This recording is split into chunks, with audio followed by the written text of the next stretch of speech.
नमस्कार दर्शकों, आप देख रहे हैं इंडिया न्यूज़ 007। रायपुर से मैं शेख मुश्ताक। रायपुर प्रदेश कांग्रेस कमेटी द्वारा राजीव भवन में आज चुनावी कार्य समिति की बैठक आयोजित की गई, जिसमें मुख्यमंत्री भूपेश बघेल, प्रदेश कांग्रेस कमेटी अध्यक्ष दीपक बैज, छत्तीसगढ़ प्रदेश प्रभारी कुमारी शैलजा तथा चुनाव कार्यकृति समिति सदस्य मोहम्मद अकबर समेत अन्य पदाधिकारी उपस्थित हुए, जहां पर आज चुनाव को लेकर तमाम पहलुओं पर संगठनात्मक रूप से चर्चा की गई तथा मॉनिटरिंग कमेटी बनाने की बातें भी रखी गई। पश्चात मुख्यमंत्री भूपेश बघेल और विधानसभा अध्यक्ष चरणदास महंत ने पत्रकार वार्ता को संबोधित किया है। आगे की अपडेट के लिए देखते रहिए इंडिया न्यूज़ 007। समिति है, उन सब पर निगरानी रखेगी और सभी प्रकोष्ठों को अपने में समाहित करके चलाएगी। हमारे पास सबसे पहला कार्यक्रम 2 अक्टूबर का है। 2 अक्टूबर को गांधी जयंती जी के अवसर पर सभी विधानसभा क्षेत्रों में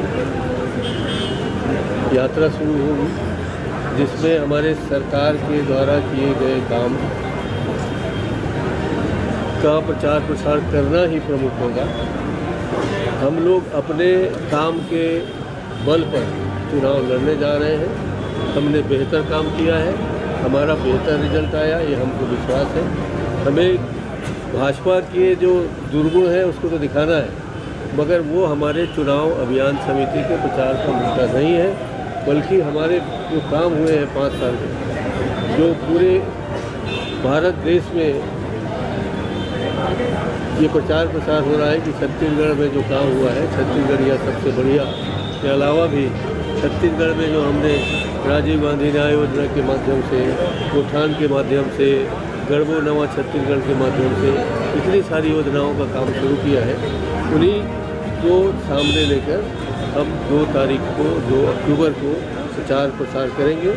सभी क्षेत्रों में ब्लॉक स्तर में जाएंगे, तब से हमारे अभियान की शुरुआत होगी। बाकी बातें हमारी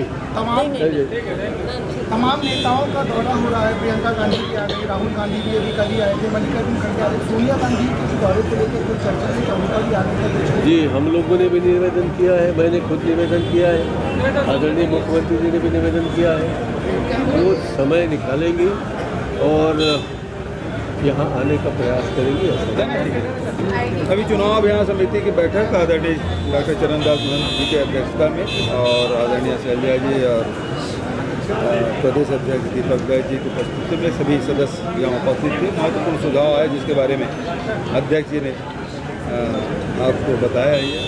महत्वपूर्ण बात यही है कि लगातार हम लोग भरोसे सम्मेलन भी कर रहे हैं और न्याय योजनाओं के बारे में लगातार बातें की जा रही है और उसमें लगातार हमारे राष्ट्रीय नेता आ भी रहे हैं और ज़बरदस्त उत्साह और लोगों का आशीर्वाद हमारी सरकार को मिल रही है।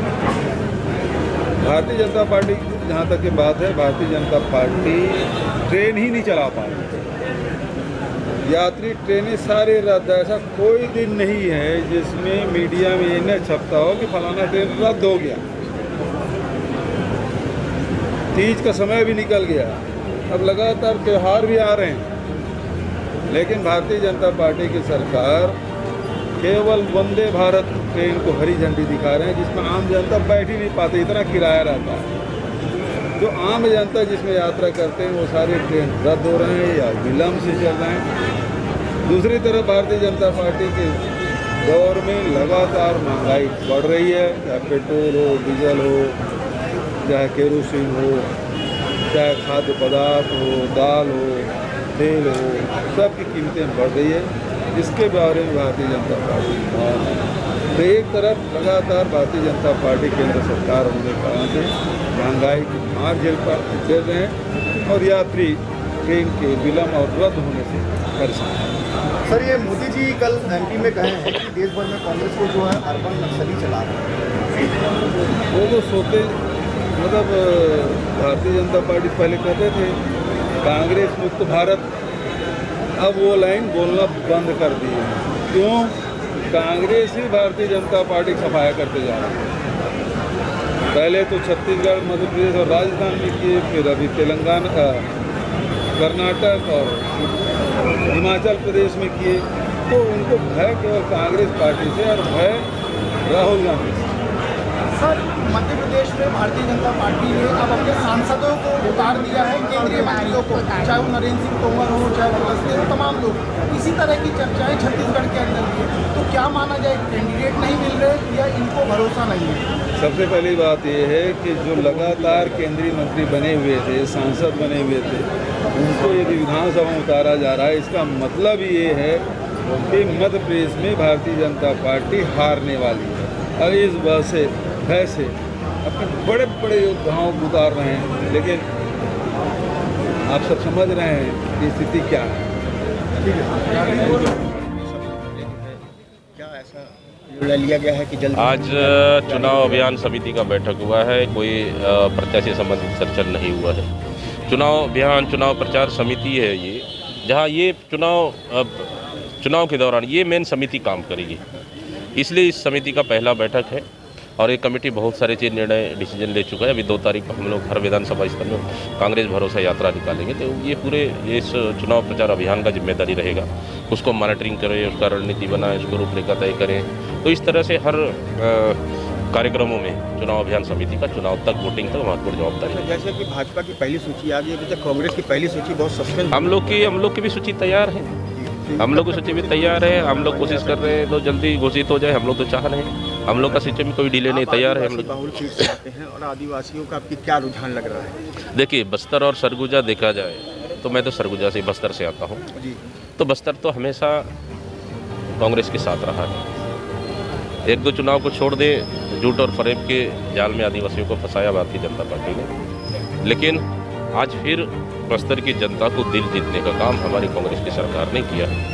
आज भी बस्तर की जनता कांग्रेस पार्टी के साथ है और पूरा हम 12 से 12 जीत के चलेंगे। थोड़े बहुत कहीं कमी बेसिक है, हम लोग सब मिलकर उसको ठीक करेंगे। रायपुर सबसे हॉट सीट जो है दक्षिण मानी जाती है ये आज की डेट में, तो दक्षिण में क्या लग रहा है, कुछ नया आपकी कुछ होने वाला है कि कांग्रेस वही पुरानी रीति? नहीं, हम लोगों ने बहुत से सीटों के लिए अलग अलग रणनीतियाँ बनाई, उस रणनीति के आधार पर हम लोग काम करेंगे। नमस्कार। ये जो आज कांग्रेस भवन में, राजीव भवन में जो बैठक रखी गई थी, इसमें क्या आज चर्चा की गई है और इसमें आपकी उपस्थिति किस कारण थी? मैं बिलेगढ़ विधानसभा से आया हूँ, राजमहल पी के गीत लहरे, रिटायर्ड कृषि अधिकारी, और मैं भी कांग्रेस पार्टी से उम्मीदवार हूँ, आवेदन लगाया हूँ। तो ऊपर की बैठक के बारे में जानकारी तो नहीं हो पाई मेरे को, लेकिन मैं सारे लोगों से मिलने आया था, दीपक भाई जी से। क्या लग रहा है, आपके क्षेत्र में अपना दौरा कर रहे हैं जी, वहाँ से आपको क्या संभावना प्रतीत हो? वहाँ संभावना बहुत बढ़िया है। सम्माननीय भूपेश बघेल जी के नेतृत्व में हम फिर सरकार बनाएंगे, और मैं जहाँ भी जनसंपर्क में गया हूँ, लोगों का अपार जन समर्थन मिल रहा है। मुझे ऐसा लगता है कि हम 75 पार के आंकड़ों को पुनः प्रसारित करेंगे। आप क्षेत्र में जा रहे हैं, तो ऐसी क्या मूलभूत सुविधाएँ या असुविधाएँ दिख रही हैं जिस पर आप काम करने की इच्छुक हैं? मैं एक्चुअल में कृषि विभाग से रिटायर्ड अधिकारी रहा हूँ, और सरकार की जो 3-4 योजनाएँ हैं, जिसमें हैं राजीव गांधी किसान न्याय योजना, नरवा घुरवा गरुआ बारी है ना, मजदूर कृषि न्याय योजना, इसका मैं नोडल अधिकारी रहा हूँ और विगत 5 साल लगातार काम किया हूँ और रिटायर हो गया हूँ।